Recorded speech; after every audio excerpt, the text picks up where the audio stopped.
આવક, બચત, રોકાણ, વળતર, સુરક્ષા આ તમામ પાસાઓ એટલે કે પર્સનલ ફાઇનાન્સ આ વિષયને લગતી તમામ બાબતોની ઝીણવટપૂર્વક માહિતી આપતો શો એટલે કે મની મેનેજર. આજે ફરી કંઈક નવા પ્રશ્નો અને સલાહો સાથે હાજર છું. હું પ્રીતિ દલાલ. સ્વાગત છે તમારું આજના મની મેનેજર શોમાં. મની મેનેજરમાં આજે આપણે વાત કરીશું દીકરીઓ માટે આયોજન. શું ખાસ કરી શકો તમારી દીકરી માટે, ક્યારથી કરવી જોઈએ શરૂઆત? જ્યારે ઘરમાં દીકરીનો જન્મ થાય એટલે પહેલું વાક્ય સંભળાય છે કે ઘરે લક્ષ્મીનો જન્મ થયો, ઘરે લક્ષ્મી પધાર્યા છે. જ્યારે આ લક્ષ્મી મોટી થાય ત્યારે તેની સાથે સાથે તેની પાછળના ખર્ચાઓ પણ મોટા થતા જતા હોય છે. ભણતરની સાથે સાથે અવનવા કપડાં, આભૂષણો, એજ્યુકેશન અને મોટો ખર્ચો દેખાય છે તે તેના લગ્નનો. જન્મ સાથે જ આ દરેક વસ્તુ નજર સામે તરી આવે છે અને આ દરેક ખર્ચાઓ ક્યાંક અને ક્યાંક ઓછા જ પડે છે. ત્યારે એક વાલી તરીકે તમે તમારી દીકરીને કઈ વસ્તુ શીખવી શકો છો જે તેને જ તેના ભવિષ્ય માટે ઉપયોગી થઈ શકશે અને એક આજીવન સંભાળણું બની રહે. ત્યારે આ દરેક મહત્વની ટિપ્સ આપવા આપણી સાથે જોડાઈ રહ્યા છે ટ્રાન્સેટ કન્સલ્ટન્સીના ડિરેક્ટર કાર્તિક ઝવેરી. કાર્તિકભાઈ, સ્વાગત છે તમારું આજના મની મેનેજર શોમાં. અને જ્યારે આપણે દીકરીઓની વાત કરી રહ્યા છીએ ત્યારે પહેલા તો મને કહું કે દીકરીઓને પૈસાનું મહત્વ સમજાવવું કેટલું અને કેમ જરૂરી છે? આજની તારીખમાં, આજની દુનિયામાં આપણે ઘણી બધી વાર જે આપણો વ્યવસાય હોય છે એમાં આપણે દીકરાઓને ઓટોમેટિકલી શીખવાડવાની શરૂઆત કરી દેતા હોઈએ છીએ. બહુ જ નાનપણથી એમને કહીએ છીએ ચાલો કોલેજ જાઓ છો, પછી 4 કલાક કોલેજ કરી લો, સમય છે તમારી પાસે, દુકાને આવી જાઓ કે બિઝનેસમાં જોડાઈ જાઓ અને બિઝનેસનું બધું વાતાવરણ શીખવા માંડો, વાતાવરણને અપનાવવા માંડો. અને જ્યાં સુધી તમે 20, 22, 25 વર્ષના થઈ જાઓ છો ત્યાં સુધી ઓલરેડી ઘણી બધી તૈયારી કરી લીધી હોય છે દીકરાઓએ. પણ એની જ સાથે આજના જમાનામાં દીકરીઓને પણ એટલું જ તૈયાર અને એટલું જ સક્ષમ કરવું જરૂરી નથી, મારા ખ્યાલથી વધુ જરૂરી છે. કારણ કે એક એમને એમના પગ ઉપર ઊભું રહેવાની જે શક્તિ હોય છે, કારણ કે સૌથી મોટું વસ્તુ છે આપણા સમાજમાં એ બીજા ઘરમાં જતી રહેવાની છે, એ કદાચ બીજા શહેરમાં જતી રહેશે. એટલે ત્યારે એનો સેલ્ફ કોન્ફિડન્સ સૌથી સારામાં સારી રીતે મજબૂત રહે, એને પોતાનો સેલ્ફ એસ્ટીમ રહે, પોતાનું સ્વમાન બિલકુલ બરકરાર રહે, એને પોતાને એમ લાગે કે ગમે તેવી વસ્તુ દુનિયામાં થઈ જાય હું મારા પગ ઉપર ઊભી રહી શકું છું. તો એટલી તાકાત અને એટલી સક્ષમતા આપવી એટલી બધી જરૂરી છે પેરેન્ટ્સને. તો આજના જમાનામાં મારા ખ્યાલથી દીકરીઓને ફાઇનાન્સનું જ્ઞાન અને ફાઇનાન્સ સાથે જોડાયેલી કેટલી બધી આજે ફાઇનાન્સની આયોજનની વસ્તુઓ છે એ જાણવું, બિઝનેસની જાણ આપવી, એ બધી વસ્તુ એટલી જ જરૂરી નથી તો વધુ જરૂરી છે એવું મારું માનવું છે. એટલે મને લાગે છે કે દીકરીઓને જન્મ થાય ત્યાંથી ધીરે ધીરે આપણે શીખવાડતા જઈએ તો કદાચ એક એવો સમય આવશે કે જ્યારે એ દીકરા જેટલું અને કદાચ દીકરાથી વધુ પણ તમને સપોર્ટ કરી શકે. તો એટલે મારું એવું માનવું છે કે સક્ષમતા બહુ જ જરૂરી છે દીકરીઓ માટે. કાર્તિકભાઈ, તદ્દન સાચું કહ્યું તમે. આઈ થિંક દીકરાઓ તો કરે છે પણ દીકરીઓ વિશેષ કરતા હોય છે અને જો એમને આ એજ્યુકેશન મળ્યું હશે, એમને નોલેજ હશે તો એક સેલ્ફ કોન્ફિડન્સ આપોઆપ બિલ્ડઅપ થઈ જાય છે અને જો જીવનમાં આગળ જરૂરિયાત પડે તો પોતાના પગ પર પણ એ ઊભા રહી શકે છે. અને આ બધું જો નોલેજ હશે તો કોઈ વખત ડરી નહીં જાય. તો કાર્તિકભાઈ, એ જણાવો કે દીકરીઓના ઇન્ટરેસ્ટ કઈ રીતે આપણે એક તો પ્રોટેક્ટ કરી શકીએ અને એના માટે કયા કયા સ્ટેપ્સ લેવા જરૂરી છે? મેં છે ને લગભગ આમ થોડો ઘણો વિચાર કરીને લગભગ 10-11 અલગ અલગ વસ્તુઓ છે જેની આપણે આજે થોડીક સંક્ષેપમાં ચર્ચા કરશું. પણ સૌથી પહેલી જે 2 વસ્તુઓ આવે છે બહુ એક રીતે જોવા જાવ તો એ આખી બહુ વિપરીત છે એકબીજાની સાથે. જે દિવસથી એનો જન્મ થાય એ દિવસથી એનું બેંક એકાઉન્ટ ખોલી નાખવું, એટલે એ એક વસ્તુ થઈ ગઈ. જેમાંથી કે જે પણ પૈસા એને મળ્યા હોય કે જે પણ પૈસા એને ગિફ્ટ તરીકે મળ્યા હોય, તમે આપ્યા હોય કે કોઈ બીજાએ આશીર્વાદ તરીકે આપ્યો હોય, જે પણ પૈસા એની પાસે હોય એની કેપિટલ અને એની પૂંજી એ દિવસથી બનાવવાની શરૂઆત કરી દો. ભલે માઇનર એકાઉન્ટ હોય, તમારી નીચે આવવાનું છે. ફિક્સ ડિપોઝિટ કરશો તો એનું વ્યાજ તમારામાં જોડાઈ જશે અને જો મ્યુચ્યુઅલ ફંડ શેર્સમાં ઇન્વેસ્ટમેન્ટ કરશો તો નેચરલી બધું ટેક્સ ફ્રી થઈ જશે. એટલે એક વસ્તુ છે કે તમે પહેલા જ દિવસથી એનું બેંક એકાઉન્ટ ખોલી નાખો. એટલે જ્યાં સુધી તમારું બાળક 8-10 વર્ષનું થશે ઓલરેડી એને બેંક સ્ટેટમેન્ટ આટલા બધા ઘરમાં આવશે, વાંચતા જ થઈ જશે અને એક અલગ ટાઈપની મજા અને એક અલગ ટાઈપનો કોન્ફિડન્સ ઓલરેડી ઊભો થઈ જશે. તો બેંક એકાઉન્ટ એક સાઈડ ઉપર. અને એ જ રીતે બીજી સાઈડ ઉપર જે દિવસથી જન્મ થાય એ દિવસથી તમે પ્લાનિંગ કરવાનું શરૂ કરો કે દીકરી માટે એક પ્રોપર્ટી ખરીદી લ્યો. કારણ કે એ પ્રોપર્ટી એનું ઘણું બધું 4-5 અલગ અલગ રીતે એનો ઉપયોગ થશે. સ્વાભાવિક વસ્તુ છે. સૌથી ખરાબ સમયમાં એને ખબર છે કે મારું પોતાનું ઘર છે, મારે કોઈની પાસે હાથ લાંબો કરવાની જરૂરત નથી, મારું પોતાનું ઘર છે ને એમાં હું ગમે ત્યારે જઈ શકું છું, ભલે પછી ગમે તે શહેરમાં હોય પણ એનું પોતાનું એક ઘર છે. જો એને ઘરની જરૂરત ન પડે ને એવું જ આપણે ઈચ્છીએ કે એનું બધું સંસાર વ્યવસ્થિત ચાલતું હોય તો તે વખતે એ ઘરમાંથી એને ભાડું મળે તો એની ઇન્કમ થાય, તો એની પોતાની ઇન્કમ થાય, પછી એ ઇન્કમમાંથી એ પૈસા જે ઊભા થાય એ એની મરજી મુજબ વાપરી શકે છે. એ વસ્તુ બીજી થઈ શકે. ત્રીજી વસ્તુ એ થઈ શકે કે એ જ રેન્ટલ એ એન્જોય કરી શકે, એ જ રેન્ટલમાંથી એ વધુ ઇન્વેસ્ટમેન્ટ કરી શકે અને જો ઈચ્છા હોય તો પછી વધારે એમાંથી નવા એસેટ ક્રિએટ કરી શકે. તો એટલે સૌથી શરૂઆતની આ બે વસ્તુ છે અને આ બે વસ્તુ એવી છે કે બેંક એકાઉન્ટ જો કે બહુ ઇઝી વસ્તુ છે પણ પ્રોપર્ટી લેવું એટલું ઇઝી નથી. એટલે જો તમે શરૂઆતના પહેલા જ દિવસથી વિચાર કરવાનો શરૂ કરશો તો કદાચ એની 10 વર્ષ 15 વર્ષ 20 વર્ષ જ્યારે પણ એની જે પણ ઉંમર થશે ત્યારે તમે કદાચ એના માટે એક પ્રોપર્ટી, એક જગ્યા, એક કંઈ નહીં તો એક 1 બેડરૂમ પણ કંઈ નહીં તો એટલું પણ લઈ લો તો પણ એના માટે એક પ્રોપર્ટી તમે ઊભી કરી શકશો. એટલે તમે તમારા જિંદગીનો સૌથી મોટો જે વારસો આપશો, સૌથી ઉપયોગી વારસો જે આપશો એ વારસો આપશો કે એને તમે એક પ્રોપર્ટી એના નામ ઉપર લઈને ઊભી કરી દીધી. જી કાર્તિકભાઈ, તો જ્યારે દીકરીનો જન્મ થાય છે ત્યારે આપણે જેમ કહ્યું કે લક્ષ્મી ઘરમાં પધારે છે તો એને લક્ષ્મીની જેવી રીતે જ એનો માન સન્માન બી થવું જોઈએ અને એ તમે માન સન્માન આપી શકો છો. આવી બધા પહેલેથી જ દીકરી માટે સ્ટેપ્સ લઈને કે જેમ કાર્તિકભાઈએ કહ્યું કે એક જન્મ સાથે જ એક બેંક એકાઉન્ટ ખોલી દેવા, જે બી એને ગિફ્ટ્સ આવે, જે પણ કવર્સ આવે એ સેવિંગ્સ એકાઉન્ટમાં તમે મૂકી શકો છો અને સાથે જ એક પ્રોપર્ટી લઈ લેવી જેનાથી એક આગળ જતાં એ પ્રોપર્ટી એને જ કામ આવશે અને સાથે એના બીજું કંઈ નહીં તો એક રેન્ટલ તરીકે પણ એને એક ઇન્કમ તમે એક જીવનભરની એક ભેટ આપી શકશો. સાથે જ કાર્તિકભાઈ, પીપીએફ એકાઉન્ટ બીજું ખોલી દેવું જોઈએ? પીપીએફ એકાઉન્ટમાં ખોલી શકો છો. પીપીએફ એકાઉન્ટમાં કોઈ એવી તકલીફ જેવી વસ્તુ નથી પણ આજના જમાનામાં મારું એવું માનવું છે કે પીપીએફ કરતાં અન્ય તમને એટલા બધા સારા ઇન્સ્ટ્રુમેન્ટ્સ છે, એટલી બધી સારી સેવિંગ્સની ઓપ્શન્સ છે આપણી પાસે, એટલે તમે એમાં જો જઈ શકો તો નેચરલી એના માટે ધન વૃદ્ધિ વધુ થાય. તમે પીપીએફમાં જશો તમને લગભગ 8-8.5% જે વ્યાજ મળે છે તે મળશે. તમે જો એ જ વસ્તુ મ્યુચ્યુઅલ ફંડના એસઆઈપી માધ્યમથી કરો કે મ્યુચ્યુઅલ ફંડમાં લમસમ ઇન્વેસ્ટમેન્ટ કરો કાં જો તમારે ટેક્સ સેવિંગ જ કરવાનું હોય તો તમે ELSS ટેક્સ સેવિંગ કરી નાખો. તમે એ બધી વસ્તુઓ જો કરો તો તમને એટલો એના કરતાં 4 ગણો વધારે ફાયદો થાય. એટલે મારા ખ્યાલથી પીપીએફ કરવું બહુ જ સરસ વસ્તુ છે. જો તમને મ્યુચ્યુઅલ ફંડ કે ઇક્વિટીથી એટલી બધી કમ્ફર્ટેબલ તમને ન લાગતું હોય તો તમે જરૂરથી પીપીએફ ખોલો. સુકન્યા સમૃદ્ધિ સ્કીમ પણ છે, તમે એ પણ ખોલી શકો છો. પણ આ બધી વસ્તુ શું છે કે જેવું તમે બેંક એકાઉન્ટ ખોલી દેશો એટલે નેચરલી હવે બેંકમાં તો પૈસા રાખવાનો કોઈ મતલબ નથી કારણ કે ત્યાં તમને 3-4% વ્યાજ મળશે. તો આપણે ઓબ્વિયસ છે કે આપણે કંઈક નવી વસ્તુ ગોતશું કે જ્યાંથી આપણે થોડુંક આપણું જે ગ્રોથ છે આપણા પૈસાનો થોડો બેટર થઈ શકે. તો એના માટે નેચરલી વસ્તુ છે કે પીપીએફ કરવું જોઈએ. પણ જો તમને ફાવે તો તમે એસઆઈપી પણ કરો, તમને જો સારું લાગે તો તમે મ્યુચ્યુઅલ ફંડમાં પણ ઇન્વેસ્ટ કરો તો પૈસા તમારા 4 ગણા 6 ગણા વધશે. 5-6 વર્ષ 7 વર્ષ અને આ પૈસા છે ને સૌથી ટેન્શન ફ્રી ટાઈપના પૈસા રહેશે કારણ કે તમને ખબર છે આ પૈસા દીકરીના છે એટલે તમારે તો ટચ કરવાનો કોઈ સવાલ જ નથી ઊભો થતો. અને પછી એમાં ભલે 10% 20%નો કોઈક વાર માર્કેટને કારણે ઉછાળ આવે કે એમાં એટલો ઘટાડો પણ થઈ જાય તો પણ તમને એવી કોઈ તકલીફ નથી કારણ કે તમે જોશો જેવું 5-6-7 વર્ષ નીકળશે તમને લાગશે આ સારામાં સારી વસ્તુ હતી કારણ કે તમે એક તો ટચ નહીં કર્યું, તમને પૈસાનું કંઈ જરૂરત નથી, તમે પૈસા વાપરવાના નથી, પૈસાનું કોઈ ટેન્શન નથી અને એ પૈસા આરામથી ધીરે ધીરે વધતા રહેશે. અને એકવાર તમે જો 5-7 વર્ષ જો તમે એટલો સમય જીવી ગયા એ પૈસા સાથે તો તમે બાકીના 15-20 વર્ષ આરામથી નીકળી જશો અને તમને લાગશે કે આ સારામાં સારી વસ્તુ છે કરવા જેવી. જી કાર્તિકભાઈ, અને પહેલેથી જો આપણે શરૂઆત કરી દીધી હશે તો થોડું થોડું કરીને પણ આગળ જતાં એટલું બધું વધી જશે કે પાછળ જતાં દીકરી માટે જરૂરથી હેલ્પ થશે. સાથે સાથે પેરેન્ટ્સ માટે પણ એક સહજતાથી એક વધારે એમનું દીકરીનું કેપિટલ બિલ્ડઅપ થઈ જશે. અને સાથે જ કાર્તિકભાઈ, બીજું મારે એ જાણવું હતું કે દીકરીઓની સાથે આપણે મની ટોક કેવી રીતે કરવું જોઈએ અને ક્યારથી કરવું જોઈએ અને કયા બેઝિક લેસન્સ શીખવાડવા જોઈએ?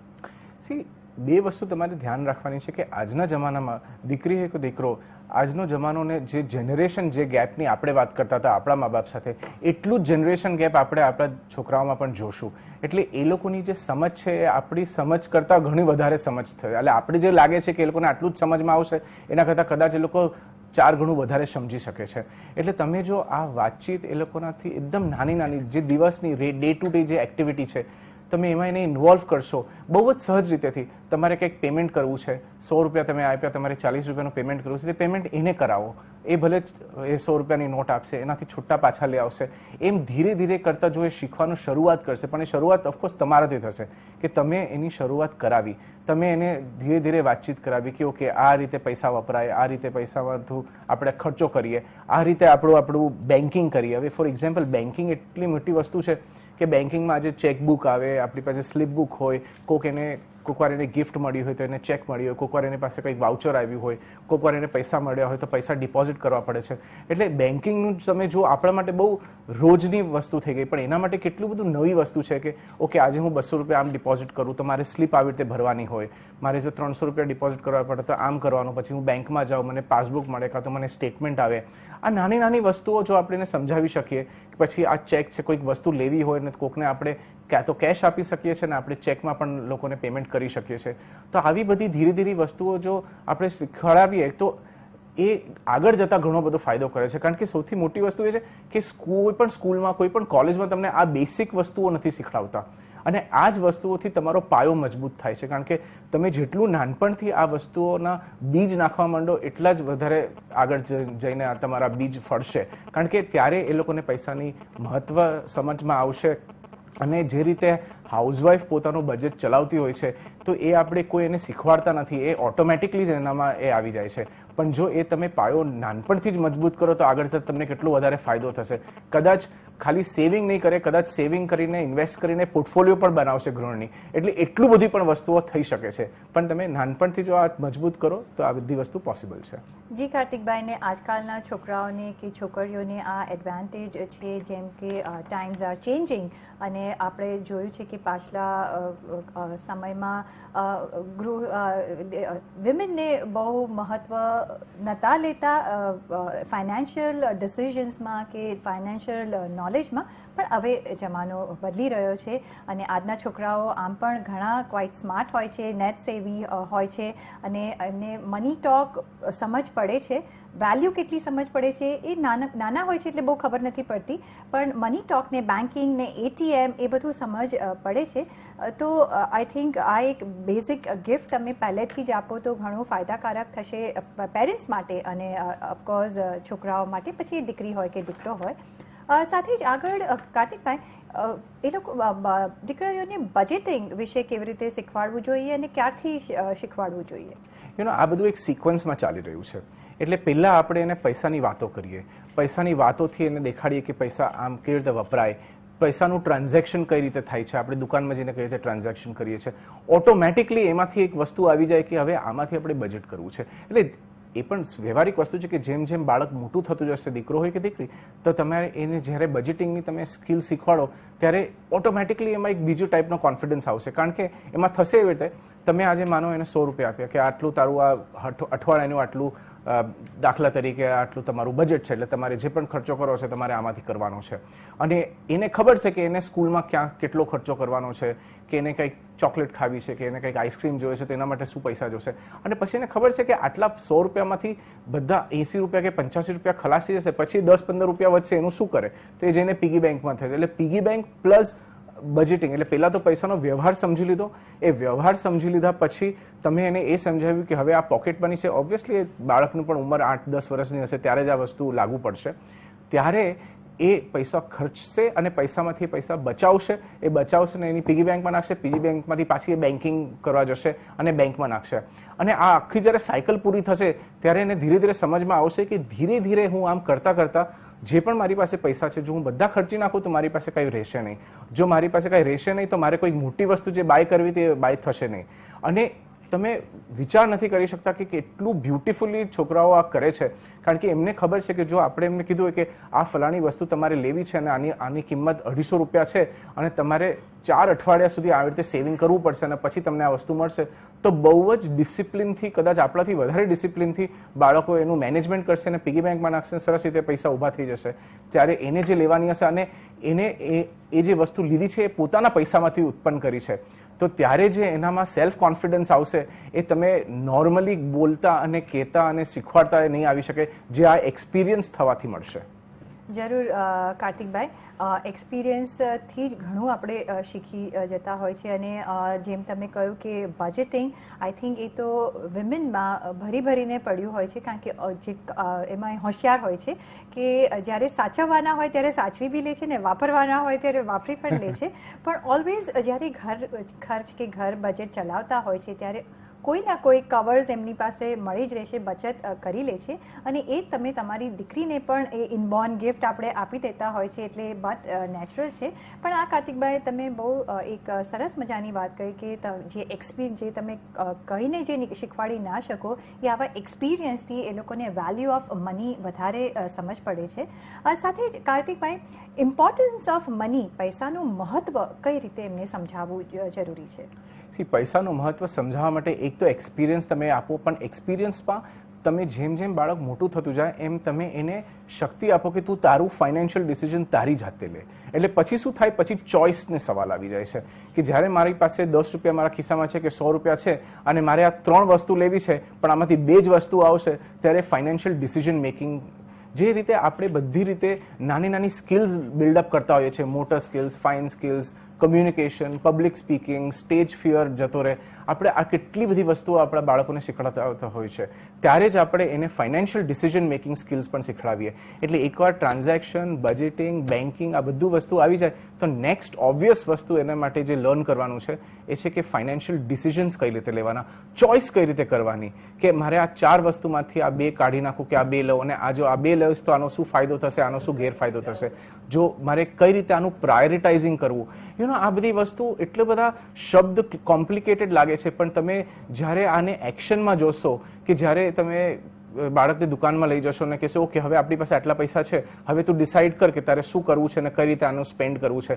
એટલે આ ધીરે ધીરે આમાંથી એક રીતે એક ઇન્વેસ્ટમેન્ટનું પણ એક પોર્ટફોલિયો કઈ રીતે બનાવવાનું એના પણ તમે બીજ ધીરે ધીરે આમાં વસાવી રહ્યા છો. એક ધીરે ધીરે આના બીજ પણ ઉત્પન્ન થઈ રહ્યા છે, એમના મગજમાં અલગ અલગ વિચારો પણ ઉત્પન્ન થશે કે મારે મારા પૈસાનું પ્લાનિંગ આ રીતે કરવું. એટલે એક સાઈડ ઉપર મેં ખર્ચાનું પ્લાનિંગ કર્યું અને નેચરલી એકવાર ખર્ચાનું પ્લાનિંગ તમને આવડી જાય તો તમને નેચરલી તમે નેક્સ્ટ જે વસ્તુ બાળક શીખવા માટે તૈયાર છે, દીકરી જે શીખવા માટે તૈયાર છે ખાસ કરીને, એ છે કે એનું ઇન્વેસ્ટમેન્ટ પ્લાનિંગ કઈ રીતે કરીએ અને તે વખતે આપણે એને ઇન્વેસ્ટમેન્ટની સાથે ઇન્ટ્રોડક્શન કરાવીએ. જી બરાબર છે. તો ત્યારે બાળક નાનું હોય છે ત્યારે એ શીખે છે કે આપણે કઈ ગેમ અત્યારે લેવી, કઈ ના લેવી, કયા કપડાં અત્યારે લેવા, કયા ના લેવા, પણ આગળ જતા એ એમને એક ઇન્વેસ્ટમેન્ટ સ્ટ્રેટેજી શીખવાડશે, એક એક્સપેન્સ કેવી રીતે કરવા એ શીખવાડશે કે ભાઈ હમણાં હું આ લઈ લઉં, આ નેક્સ્ટ મહિને આ લઈશ કે નેક્સ્ટ વીકમાં આ લઈશ. તો એ એક પ્રાયોરિટાઇઝ કરવાની એક ક્ષમતા પણ બાળકોને મળે છે, દીકરીઓને મળે છે.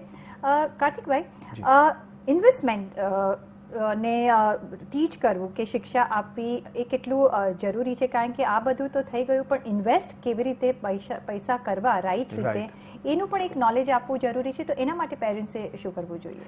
બહુ જ સરળ વસ્તુ છે. તમે બેંક સ્ટેટમેન્ટ લઈ લો કાં તો તમે તમારું જે પાસબુક છે એને લઈ લો.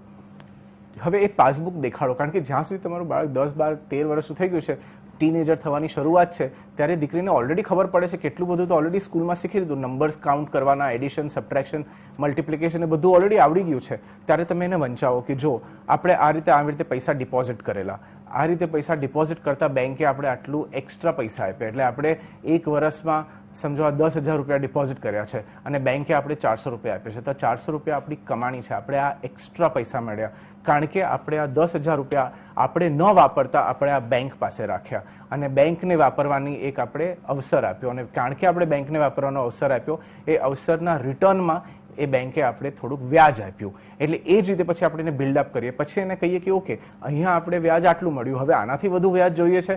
વ્યવહારિક વસ્તુ છે, બધાને જ વધારે જોતું હોય છે, આપણે પણ જોતું હોય છે, તો પછી આપણે એને સમજાવીએ કે હવે ફિક્સ ડિપોઝિટ કઈ રીતે ચાલુ થાય. અને પછી ફિક્સ ડિપોઝિટ માટે એકવાર એક સેટરડે બેંકમાં લઈ જવું અને બેન્કિંગનું થોડુંક ટ્રાન્ઝેક્શન કરાવવું, થોડુંક કામકાજ સમજાવવું બહુ જ અગત્યનું છે અને એટલું બધું બ્યુટીફુલ એક્સપિરિયન્સ છે તે એ લોકોને મજા આવશે કે આ તમે 10,000 રૂપિયાની આપણે ફિક્સ ડિપોઝિટ કરી, હવે આમાં આપણે 8% મળશે. એટલે તમે ફાઇનાન્શિયલ ડિસિઝન પણ સમજાવ્યું અને ડિસિઝનમાં કઈ રીતે પ્રાયોરિટાઇઝ કરવાનું, કઈ રીતે ચોઇસ કરવાની, કે શું કામ 4%માં ન રાખવું જોઈએ સેવિંગ એકાઉન્ટમાં ને શું કામ 8%માં ફિક્સ ડિપોઝિટ કરાવવી જોઈએ, એનો તમે ફાયદો પણ દેખાડ્યો. અને પછી જેમ બાળક મોટું થતું જાય એમ તમે તમારું ઇન્વેસ્ટમેન્ટની ફાઇલ આપો, એને ફાઇલિંગ કરવાનો એક અવસર આપો, એને પેપર્સ વ્યવસ્થિત કરવાનો અવસર આપો, કારણ કે તમારું બાળક છે તો એ નેચરલી રોબોટની જેમ ક્લાર્કની જેમ તો બધા પેપર અંદર નથી નાખવાનું. એ પેપર નાખતા પહેલા એને કહો કે આ વાંચે, સમજે કે આમાં શું છે. પછી એમાં મ્યુચ્યુઅલ ફંડના પેપર હોય કે એમાં ડીમેટ સ્ટેટમેન્ટના પેપર હોય. જેમ 15, 16, 17 વર્ષ થઈ જાય એટલે 10th સ્ટાન્ડર્ડ પાસ થઈ ગયો હોય, કોલેજમાં આવવાની શરૂઆત થઈ ગઈ હોય, ત્યારે આ બધું નોલેજ આપવું કમ્પ્લીટલી પરફેક્ટ છે. બાળક પણ તમારું તૈયાર છે એ ટાઈમે આ બધી નોલેજ લેવા માટે. તો ત્યારે એને આ બધી વસ્તુની સલાહ આપો. ઓલરેડી જ્યાં સુધી એ એડલ્ટ થઈ જશે ત્યારે સુધી એને બધી વસ્તુ ખબર પડી જશે કે અલગ અલગ ઇન્વેસ્ટમેન્ટ કયા છે, અલગ અલગ ઇન્વેસ્ટમેન્ટના ફાયદા શું છે, અલગ અલગ ઇન્વેસ્ટમેન્ટની પ્રકૃતિ કેવી છે, કયા ઇન્વેસ્ટમેન્ટ ફિક્સ ટાઈપના રિટર્ન આપે છે, કયા ઇન્વેસ્ટમેન્ટમાં ફિક્સ રિટર્ન નથી મળતા, અને જ્યાં કોકવાર વધુ પડે છે, કોકવાર ઓછા મળે છે. આ બધી વસ્તુ એને ધીરે ધીરે સમજમાં આવી જશે. સાથે જો તમારું જે ટાઈપનું વ્યવહાર છે, જો તમે ટ્રેડર છો, જો તમે સટ્ટો કરતા હશો તો એક ખરાબ વસ્તુ પણ શીખી જશે. એટલે જો તમે એનાથી થોડોક એને અવોઇડ કરો તો નેચરલી તમે એ સારી વસ્તુ શીખવાડી શકો છો કે સટ્ટો ન કરવો જોઈએ અને આપણે રેગ્યુલર ઇન્વેસ્ટમેન્ટ કર્યું છે. એટલે સૌથી બેસ્ટ જે એજ્યુકેશન મળે છે એ ઘરમાં જ મળે છે. અને ઘરની બહાર જતા પહેલા જેટલું એજ્યુકેશન થઈ ગયું હોય છે, ઘણીવાર ફાઇનાન્સમાં એટલું એજ્યુકેશન જિંદગીભર માટે ઇનફ હોય છે. જી, અને જેમ તમે કહ્યું કે પ્રેક્ટિકલ નોલેજ વધારે ઇમ્પોર્ટન્ટ હોય છે. ભલે થોડું શીખવવું પડે છે, પણ જે પ્રેક્ટિકલ પોતે કરશે, પોતે જશે બેંકમાં, પોતે થોડું પેપર વાંચશે, પહેલાં સમજશે, નહીં સમજે, પૂછે સવાલ, એ સવાલોમાંથી જવાબ મેળવશે, એમાં આઈ થિંક નોલેજ વધુ મળતું હોય છે. અને એમાં કોન્ફિડન્સ પણ એક બિલ્ડઅપ થતો હોય છે ને ક્વિકલી એ લોકો શીખી જતા હોય છે. કારણ કે જેમ કહ્યું એમ આ જનરેશન બહુ ક્વિક અને બહુ સ્માર્ટ છે. એટલે એક એમને પગભર થવામાં પણ એક ઘણું જ ઇમ્પોર્ટન્ટ થઈ રહી છે. સાથે જ કાર્તિકભાઈ, આ ઇન્વેસ્ટમેન્ટ નોલેજ આપી દીધું, બેન્કિંગ નોલેજ આપી દીધું, બધા નોલેજ આપી દીધા, દેટ મીન્સ કે હવે દીકરી રેડી છે એના પગ પર ઊભા રહેવા માટે? હા અને ના. હા, કારણ કે તમે ઇન્ફોર્મેશન તો આપી દીધી, પણ ના, કારણ કે તમે એને એક ખાનગી વસ્તુઓ નથી કીધી કે જે તમે તમારા મગજમાં વિચાર કરતા હતા. કારણ કે તમે એને દુનિયાની નોલેજ આપી છે. હવે આ નોલેજનું એપ્લિકેશન તમે કઈ રીતે કર્યું, તમે તમારું આયોજન કઈ રીતે કર્યું. બધા લોકોનું સમજો, હવે એજ્યુકેશન છે કે આપણે લગ્ન કરવાનું હોય તો ત્યાં જ્યારે મોટો ખર્ચો થવાનો હોય, બધા લોકો પોતપોતાની રીતે કંઈક ને કંઈક પ્લાનિંગ કરતા હોય છે. તો તમે તમારું પ્લાનિંગ કઈ રીતે કર્યું? તો એ જે તમે જે તમારા 30 વર્ષ, 35 વર્ષ, 40, 50 વર્ષનો જે તમારો અનુભવ થયો, તમે જે તમારા મા બાપ પાસેથી શીખેલા, એ જે 30-40 વર્ષનો અનુભવ થયો, એ 60, 70, 80 વર્ષનો અનુભવ તમારે એક ખાનગી વસ્તુ તમારી દીકરીઓને શીખવાડવાની જરૂરત છે કે હવે આમ કરતા આમ થયેલું, તમારા લગ્ન કરવા માટે મેં આ રીતે પ્લાનિંગ કરેલું, તમારા માટે મેં અહીંયા આવી રીતે 4 અકાઉન્ટ અલગ અલગ ખોલેલા, આ અલગ અલગ અકાઉન્ટમાં હું આ રીતે ફલાણી રીતે ઓપરેટ કરતો હતો, આ બધા અકાઉન્ટમાં હું આટલા પૈસા નાખતો હતો. સાચી ખોટી, સારી કે ખરાબ, કે વધારે ગ્રોથવાળી કે ઓછી ગ્રોથવાળી, આપણે એવી કોઈ સ્કીમોની વાત નથી કરતા. આપણે બેસિક કોન્સેપ્ટની વાત કરીએ છીએ કે તમે શું કરેલું, તમારો એક્સપિરિયન્સ એને આપો અને પછી એ એક્સપિરિયન્સ એને ડેવલપ થવા દો. તમે જે રીતે કદાચ 2 વસ્તુ આગળ કરી છે જે તમારા મા બાપે કરી છે, એ જ રીતે કદાચ 2 વસ્તુ એ કરશે કે જે તમે નથી કરી તમારી લાઈફમાં. પણ તમારે એ જે એક્સપિરિયન્સ છે, જે તમારું પ્લાનિંગ છે, જે તમારું આયોજન છે, તમે જે રીતે કરેલું એ તમારે જણાવવાની જરૂરત છે. તો જ તમને એનું ફીડબેક મળશે અને સારામાં સારું ને સાચામાં સાચું ફીડબેક મળશે કે તમે જે કરેલું એ બરાબર હતું કે નહીં. કારણ કે તમે જ પહેલા બરાબર બધું શીખડાવી દીધું છે. હવે તમે કહો છો કે મેં આ કરેલું, હવે આ સારું છે કે નહીં, તું બને ડિસિઝન કે તું ડિસાઇડ કરીને કે આ સારું છે કે નથી સારું, અને ત્યારે તમને એનું સાચામાં સાચું ફીડબેક આવશે. જી જરૂર. અને સાથે જ કાર્તિકભાઈ, લાઈફ ઇન્સ્યોરન્સનો અહીંયા કોઈ રોલ પ્લે કરે છે? લાઈફ ઇન્સ્યોરન્સ એક ટાઈપનું, આપણે ઘણીવાર વાત કરી છે કે આ એક વર્ચ્યુઅલ એસેટ હોય છે. તો એટલે ઘણીવાર આપણી પાસે એટલી બધી સંપત્તિ નથી હોતી જેટલી આપણે ઈચ્છા કરતા હોઈએ છીએ કે આપણે આપણા આગળના વંશજોને આપી જઈએ. તો એના માટે લાઈફ ઇન્સ્યોરન્સ વ્યવહારિક વસ્તુ જે જરૂરી છે. દીકરીઓને ખાસ તરીકે કેટલીક તમારી પોલિસીઝમાં તમારે બેનિફિશરી કરવી જોઈએ. હવે આ પોલિસીઝ પણ લેવામાં તમારે થોડું ઘણું ઓલું ડિસ્ક્રિશન વાપરવું જોઈએ. કારણ કે આપણે નોર્મલી કહેતા હોઈએ છીએ કે ટ્રેડિશનલ પોલિસીઝ, યુલિપ પોલિસીઝ મોંઘી હોય છે. ટ્રેડિશનલ પોલિસીઝમાં રિટર્ન બહુ ઓછું આવતું હોય છે. પણ જો ધારો કે તમે ટર્મ પ્લાન્સ લેતા હો છો, તો તમે ટર્મ પ્લાન્સ તમે સપોઝ કેલ્ક્યુલેશન કરો એવી રીતે કે મને 1 કરોડ રૂપિયાનો ટર્મ પ્લાનની જરૂરત છે અને તમારો એક દીકરો છે, એક દીકરી છે, તો તમે 2 પોલિસી લો 50-50 લાખની અને બેવને બે પોલિસીઝમાં બેનિફિશરી તરીકે કરી દો. એટલે કાલ ઉઠીને તમને ક્યારેક જો ભગવાન ન કરે કંઈક થઈ જાય તો તમારું જે ઇનહેરિટન્સ છે, જે તમારો વારસો છે, એ ઓટોમેટિકલી ડિસ્ટ્રીબ્યુટ થઈ જશે બેવની વચ્ચે. એટલે એ રીતે તમે કરી શકો છો. તમારા બીજા જે તમારા બેંક એકાઉન્ટ્સ છે કે તમારા બીજા ઇન્વેસ્ટમેન્ટ્સમાં છે, એમાં પણ તમે તમારી દીકરીઓને ઇક્વલ શેર આપીને એનો નોમિનેશન કરી શકો છો. એટલે અડધાથી વધારે જે પ્રોબ્લેમ જે તમે વિલમાં લખશો કે આગળ લખશો, એ બધો પ્રોબ્લેમ તમારી જિંદગીમાં તમે સોલ્વ કરી નાખો છો. અને જ્યારે તમે નોલેજ આપી દો છો કે આ બધી વસ્તુઓ છે, ત્યારે ઓટોમેટિકલી ઇનહેરિટન્સ અને ટ્રાન્સફર પણ એટલું જ ઇઝી થઈ જતું હોય છે. જી કાર્તિકભાઈ, અને બીજી કોઈ ઇન્ફોર્મેશન જે આપણા વ્યુઅર્સ અને ફોલોઅર્સને, દર્શકોને તમે આપવા માંગશો ક્વિકલી? તમારી વિશ્વાસુ બનાવો તમારી દીકરીને, અને તમારી વસિયતની એક્ઝિક્યુટર પણ બનાવો. જો તમને વાંધો ન હોય તો એને એક્ઝિક્યુટર તમારા દીકરા સાથે કે તમારા ટ્રસ્ટી સાથે કે તમારા જે એડવાઇઝર છે એની સાથે તમે એને કરતા હો. તમારી દીકરીને જરૂર એમાં ઇન્વોલ્વ કરજો. એટલે એમાં ફાયદા બે થશે કે એને બધી વસ્તુની ખબર હશે, બધી વસ્તુની જાણ હશે, અને બીજી વસ્તુ કોઈ પણ વસ્તુમાંથી એને કોઈ પણ જાતનું ઇનજસ્ટિસ નહીં થાય. જી જરૂર કાર્તિકભાઈ, આ ઘણી સરસ ટિપ્સ આપી તમે દીકરીઓ માટે અને દીકરીઓને પગભર થવા માટે. તમારો ખૂબ ખૂબ આભાર આજના આ શોમાં આવવા બદલ. અને CNBC બજારના તમામ શો તમે જોઈ શકો છો gujarati.moneycontrol.com પર. અને પર્સનલ ફાઇનાન્સને લગતા તમારા સવાલ અમને મોકલી શકો છો તમારું નામ, શહેર, ઉંમર તેમજ તમારા કોન્ટેક્ટ નંબર સાથે. ઈમેલ કરો અમને moneyatnetwork18online.com પર. ફેસબુક પર સંપર્ક કરો facebook.com/CNBC બજાર પર. અને ટ્વીટ પણ કરી શકો છો twitter.com/CNBC બજાર પર.